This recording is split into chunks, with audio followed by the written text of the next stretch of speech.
meninggalkan dunia itu salah satu ahwal dari tasawuf, namanya zuhud. Ya, bergaya sederhana, makan sedikit, ya. Itu hanya salah satu. Jadi tidak semua. Maka jangan heran seorang Muhammad Al-Fatih itu sufi. Karena di zaman itu zaman berperang, maka kesufian itu suluknya seorang raja di zaman berperang adalah jihad fisabilillah.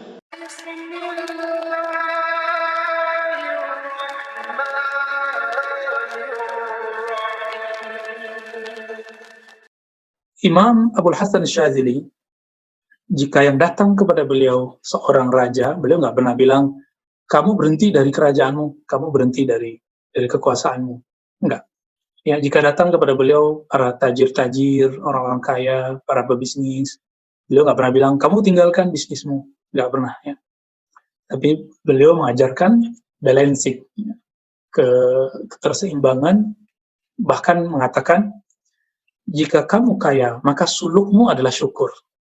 Jika kamu seorang raja, maka sulukmu, tarekatmu adalah adil. Jika kamu fakir, maka sulukmu adalah sabar. Jika kamu alim, maka sulukmu adalah ilmu dan mengajar. Jika kamu jahil, maka sulukmu adalah belajar. Itu. Jadi inilah kenapa saya jatuh cintanya luar biasa kepada Imam Abul Hasan Syadzili dari saya masih kecil, ya.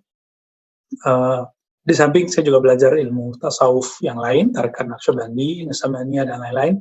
Dan kalam ini ternyata menginspirasi banyak sekali kaul-kaul sufi, ajaran-ajaran tasawuf, bahwa tasawuf itu tidak seperti yang dibayangkan, meninggalkan dunia seutuhnya. Teman-teman, meninggalkan dunia itu salah satu ahwal dari tasawuf, namanya zuhud, bergaya sederhana, makan sedikit, ya.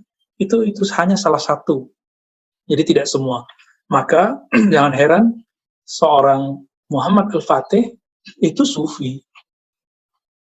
Karena di zaman itu zaman berperang, maka kesufian itu suluknya seorang raja di zaman berperang adalah jihad fisabilillah. Nah, ternyata beliau setiap kali perang bawa seorang guru namanya Syekh Syamsuddin, ya.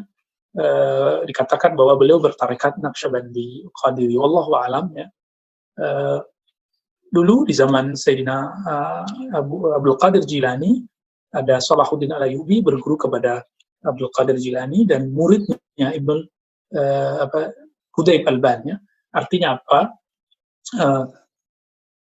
Ternyata seorang raja itu tidak perlu keluar dari kerajaannya. Seorang aktivis politik itu nggak perlu keluar dari perjuangan politiknya. Jadi bersuluklah di sana sembari mengamalkan zikir dari gurunya. Nanti orang yang mengamalkan nama-nama Allah, maka Allah akan mengilhami makna-makna, ilham-ilham yang sesuai dengan kondisinya. Jika dia seorang raja tadi, maka terilhami untuk adil.